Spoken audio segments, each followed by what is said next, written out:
जैसे पवित्र गीता जी के अध्याय नंबर 7 के मंत्र 18 में अनुत्तमाम को अति उत्तम लिख दिया, जबकि अनुत्तम का अर्थ अश्रेष्ठ होता है। फिर गीता जी अध्याय नंबर 18 के श्लोक 66 में वर्ज का अर्थ आना कर दिया, जबकि वर्ज का अर्थ जाना होता है। जैसे इंग्लिश के वर्ड गो का अर्थ जाना होता है, उसका अर्थ कम नहीं हो सकता, अर्थात आना नहीं हो सकता। ऐसी ऐसी त्रुटियां इन संस्कृत के विद्वानों ने अनुवाद करते समय की। क्योंकि उनको तत्व ज्ञान नहीं था। उनको ये मालूम नहीं था कि गीता जी का ज्ञान किसने बोला है। उन्होंने केवल श्री कृष्ण जी को ही एक सुप्रीम पावर मानकर, यानी उसी को एक अभिनेता मान करके पूर्ण परमात्मा, जैसे एक प्रांत का मंत्री होता है श्री कृष्ण उर्फ विष्णु जी, श्री कृष्ण जी कहो चाहे विष्णु जी कहो, ये एक ब्रह्मांड में एक विभाग के मंत्री हैं। एक ब्रह्मांड में एक विभाग के मंत्री हैं, सतोगुण विभाग के। और श्री ब्रह्मा जी रजोगुण विभाग के मंत्री हैं और श्री शिव जी तमोगुण विभाग के मिनिस्टर हैं।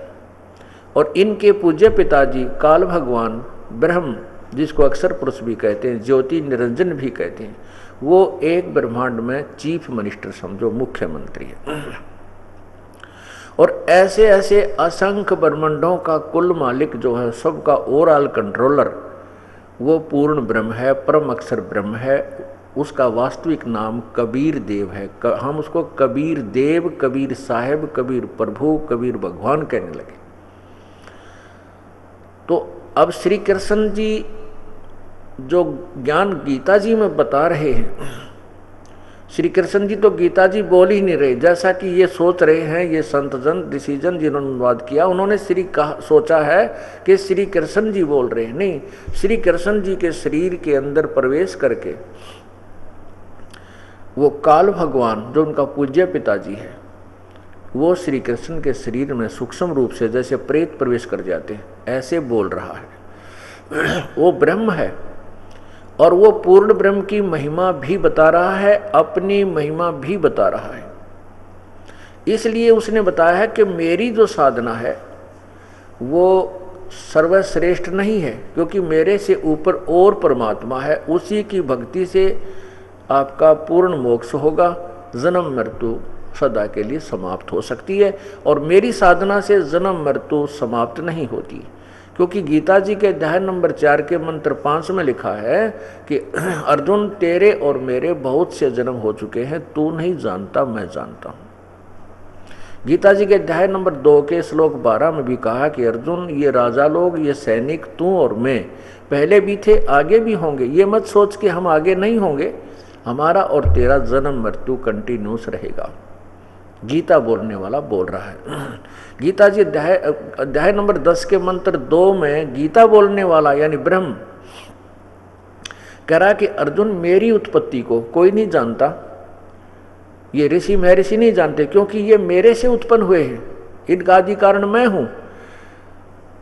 इससे भी सिद्ध होता है कि गीता बोलने वाले का जन्म तो हुआ है, लेकिन ये ऋषि महर्षि देवता ब्रह्मा विष्णु महेश नहीं जानते, क्योंकि ये इससे उत्पन्न हुए हैं, ब्रह्म से उत्पन्न हुए।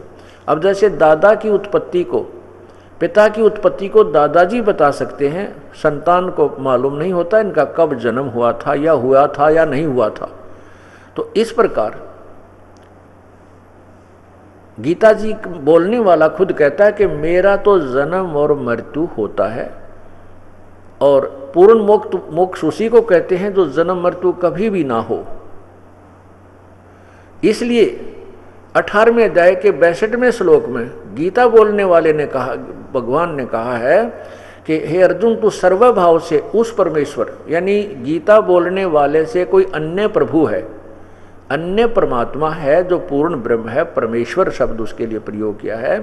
तो हे पार्थ तू सर्वभाव से उस परमेश्वर की शरण में जा, उसकी कृपा से ही तू परम शांति और शाश्वत स्थान यानी सदा रहने वाले लोक में, सत्य लोक में चला जाएगा।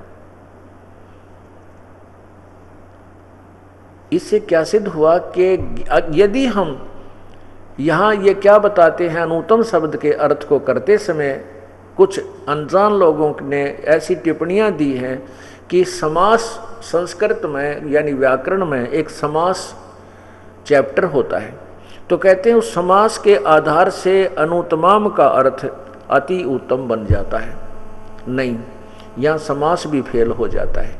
समास कैसे फेल हो जाता है? यदि गीता बोलने वाला भगवान की टिप्पणी को, इस श्लोक को ये माना जाए कि इसका अर्थ अति उत्तम है, अनुत्तम का हम नहीं मानते उनकी दृष्टिकोण से, तो भी ये सिद्ध नहीं होता, क्योंकि वो अति उत्तम अगर सर्वश्रेष्ठ हो गया तो वो फिर अन्य भगवान के बारे में नहीं कहता कि मेरे से कोई और सर्वश्रेष्ठ प्रभु है उसकी शरण में जाए।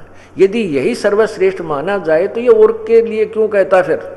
इससे ये भी सिद्ध हो गया कि यहाँ अनुत्तम का अर्थ अनुत्तम यानी अश्रेष्ठ ही होना चाहिए। समास भी व्यर्थ है, ये जो समास इसमें लगेगा ही नहीं। समास जब लग जाता कि गीता बोलने वाला किसी अपने से ऊपर किसी और परमात्मा के विषय में चर्चा ही नहीं करता, मैं ही सर्वश्रेष्ठ हूँ, इसलिए अनुत्तमाम यानी जिससे उत्तम कोई और ना हो, ये कहते हैं अनुत्तम का अर्थ है जिससे उत्तम कोई और ना हो। तो ये तो खुद कहता है मेरे से उत्तम कोई और है, उसकी शरण में जाओ, उसकी कृपा से तो परम शांति को प्राप्त होगा। तो यहाँ इन्होंने ऐसे अज्ञानता के कारण पवित्र गीता जी के अनुवाद को गलत कर दिया, लेकिन गीता जी गलत नहीं है। वेद कतेब झूठे निवाई, झूठे हैं जो इनको समझे नहीं। वेद और कतेब और गीता जी ये गलत नहीं है, लेकिन इनको जो नहीं समझ सके वो अज्ञानी थे, अनजान थे। इसी प्रकार गीता अध्याय नंबर 18 के मंत्र 66 में कहा कि सर्वधर्मान परित्यज्य माम एकम शरणम व्रज अहम तर्वा सर्व पापे भा मोक्षामि मा सोच। गीता बोलने वाला भगवान तो कह रहा है कि तुम मेरे लेवल की जितनी भी तूने पूजा की है, क्योंकि गीता बोलने वाले के लेवल की पूजा है। 8वें अध्याय के 13वें श्लोक में लिखा है कि ओम इति एक अक्षरम व्यवहारन अनुसमरण, एक ओम इति एक अक्षरम ब्रह्म व्यवहारन माम अनुसमरण, यह पर्याति तजन देहम स याति परमाम गतिम। मेरा तो एक ओम नाम है और जो इसका अंतिम श्वास तक सिमरण करता है मुझ ब्रह्म का, माम ब्रह्म, मुझ ब्रह्म का तो केवल एक ओम मंत्र है यही, और इसका जो अंतिम श्वास तक सिमरण करता मेरे वाली गति को, मेरे वाली जो परम गति है यानी मेरे लेवल की जो गति है उसको प्राप्त करता है। फिर अपनी परम गति को यहाँ अश्रेष्ठ लिख रहे हैं 7वें अध्याय के 18वें श्लोक में कि ये ज्ञानी आत्मा सभी हैं तो उद्धार, लेकिन ये मेरा मत है, लेकिन ये मेरे वाली ही अनुत्तम साधना में दीन है, इनको तत्व ज्ञान ना मिलने से पूर्ण संत मिला नहीं। और